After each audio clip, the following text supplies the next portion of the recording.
पाकिस्तान में मैं ये बोलूँगी कि जो स्पेशली औरतों के हुकूक हैं, डोमेस्टिक वायलेंस है, इसके ऊपर बहुत ज़्यादा उन्होंने काम किया है।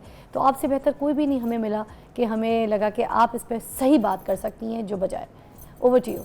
जी, that's very kind of you, thank you very much for having me on your show. तो डोमेस्टिक वायलेंस की जहाँ तक बात है तो मैं ये कहूँगी कि हमारे माशरे में वैसे ही वायलेंस जो है ना बहुत ज़्यादा हो रही है आजकल वायलेंस बढ़ चुकी है बहुत ज़्यादा।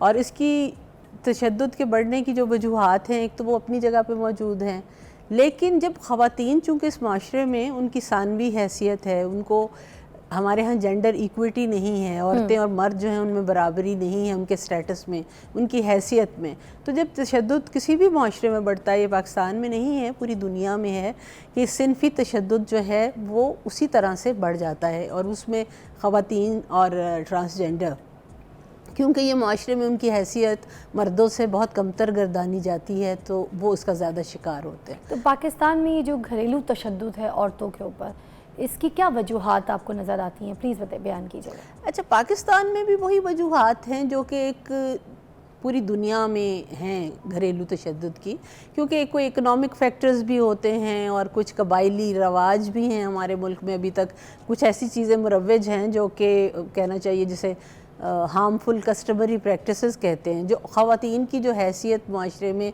सानवी है, वो आप जाते हैं जब जहाँ पे अनएजुकेटेड क्लास है, जहाँ पे जो देखा जाए कि उनकी मुआशी मसाइल ज़्यादा हैं, वहाँ पे ये चीज़ तशद्दुद मज़ीद भी बढ़ जाता है।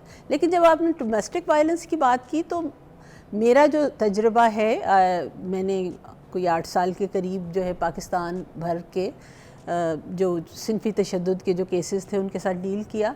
तो वो सिनफी तशद्दुद तो बड़े शहरों में भी बहुत ज़्यादा है, और उसकी जो मेन रीज़न पिछले कुछ सालों में पाकिस्तान से बहुत लोग जो हैं दूसरे मुल्कों में गए हैं, लेकिन वो माइंडसेट जो है वो वही लेके जाते हैं जो ये होता है कि लड़कियों की शादियां जो हैं अब पाकिस्तान वापस ला के करनी है।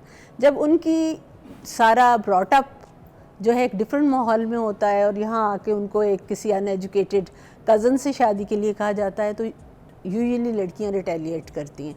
तो वो बाहर पड़ी होती हैं, वहाँ के माहौल के हिसाब से उनका ब्रॉटअप होता है, फिर यहाँ के माहौल के हिसाब से जो लड़के का ब्रॉटअप होता है वो अपनी बात अपनी मनवाने की कोशिश करता है। जब दो लोगों का आपस में मिलाप होता है तो दोनों एक तो बिल्कुल ही मिसमैच हो जाते हैं। बिल्कुल। और ब्रॉटअप मैटर जी। और उसमें ब्रॉटअप के हवाले से ये भी होता है ना कि जब फैमिली फोर्स करती है तो वहाँ पे आपने अपनी उनकी ब्रॉटअप ये है कि they can speak up for their rights. तो वो जब बात करती हैं तो आपने देखा होगा बहुत सी पिछले दिनों ऐसे वाक़यात हुए कि लड़कियों के मर्डर कर दिए गए और वो फैमिली ने किए।